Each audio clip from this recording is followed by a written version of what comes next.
করি এই হরফটির নাম বলেন কয় নোক্তা কোন দিকে এখন এখানে তাহলে এক নোক্তা দিতে হবে উপর নিচে না উপরে নিচে দিলাম এক নোক্তা এই কি হয়ে গেল এটা এই এতটুকু বোঝা খুব কঠিন লাগতেছে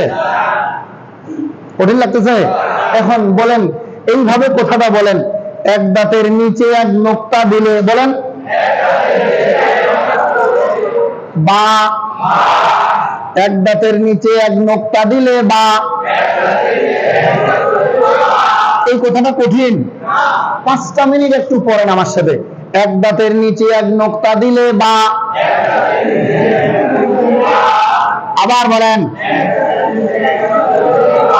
আমি বলছি এক দাঁতের উপরে নিচে নোক্তার ব্যবধানে হরফ কয়টা হইল কয়টা নাম কি এই হরফটির নাম কয় নোক্তা কোন দিকে এবার বলেন এক দাঁতের উপরে এক নোক্তা দিলে নুন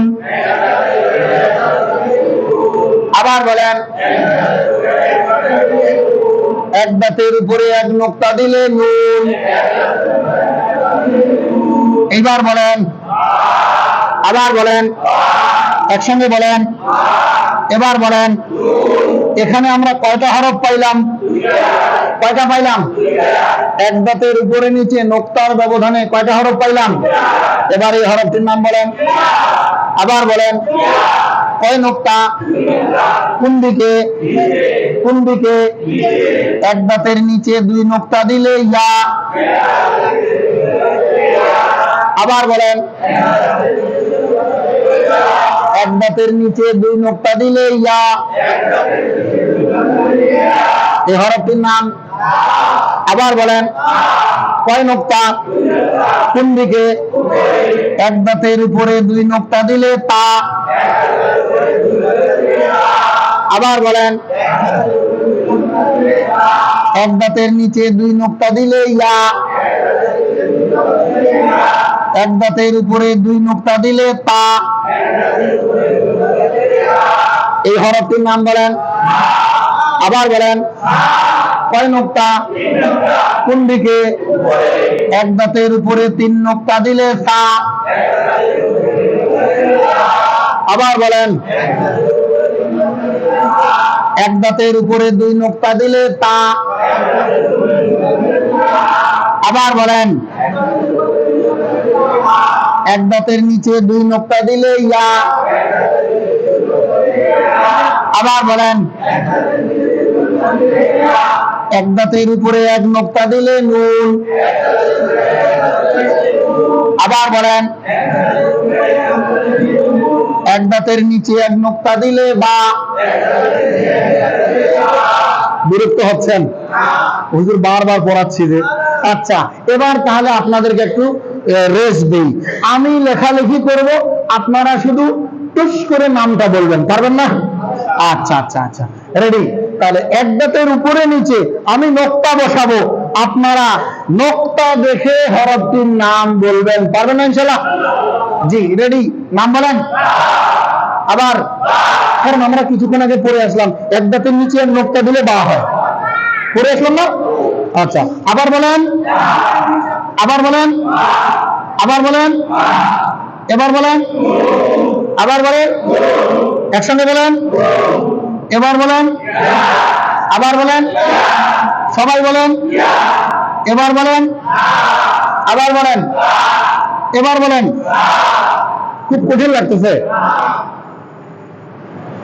খুব কঠিন না সহজ কি দেখে চিনলাম দাঁতের মাথা কোন দিকে এই দাঁতের মাথা কোন দিকে এখন যদি আমি ওই নোক্তা গুলাই এর উপরে নিচে বসাই নাম বলতে পারবেন না পারবেন আচ্ছা দেখা যাক এবার এখানে আমরা পারি কিনা এই হরফটির নাম বলেন আবার বলেন এটার নাম আবার বলেন এটার নাম একসঙ্গে বলেন এই হরফটির নাম আবার বলেন এখানে হরফটির নাম একসঙ্গে বলেন আবার বলেন এবার এই হরফটির নাম বলেন আবার বলেন এই হরফটির নাম একসঙ্গে বলেন সবাই বলেন এই হরফটির নাম আবার বলেন এই হরফটির নাম এই হরফটির নাম, এই হরফটির নাম কঠিন লাগতেছে?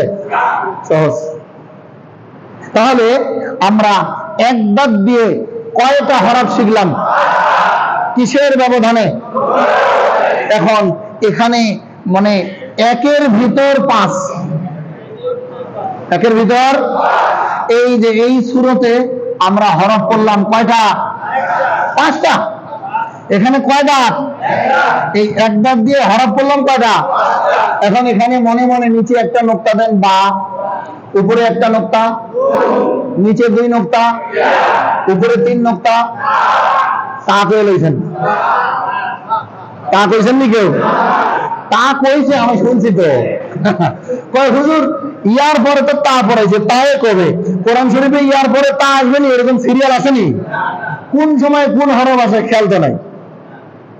এখন আমি উল্টা পাল্টা, এতক্ষণ যেহেতু পড়াইছি, এখন আমি উল্টা পাল্টা করে নাম বলবো। এখন আপনারা ওই আমার কথা শুনে উত্তর দিবেন, পারবেন না ইনশাআল্লাহ? রেডি? নিচে 1 নোক্তা দিলে, নিচে 2 নোক্তা, উপরে 3 নোক্তা, উপরে 1 নোক্তা, বাঁক হয়ে লইছে। কি নাম? উপরে 2 নোক্তা। তবে সিরিয়াল মেনটেনের জন্য এইভাবে নিচে 1 নোক্তা, উপরে 1 নোক্তা, নিচে 2 নোক্তা, উপরে 2 নোক্তা, উপরে 3 নোক্তা, উপরে 4 নোক্তা। ও নাই, আচ্ছা আচ্ছা, মনে করছি আরেকটা করে নেই। মাশাআল্লাহ। তাহলে আমরা এখানে এক সূরাতে এক দাঁতে কয়টা হরফ পড়লাম? এখন বলেন, এখানে যে আমি বা দিলাম, এই হরফটার নাম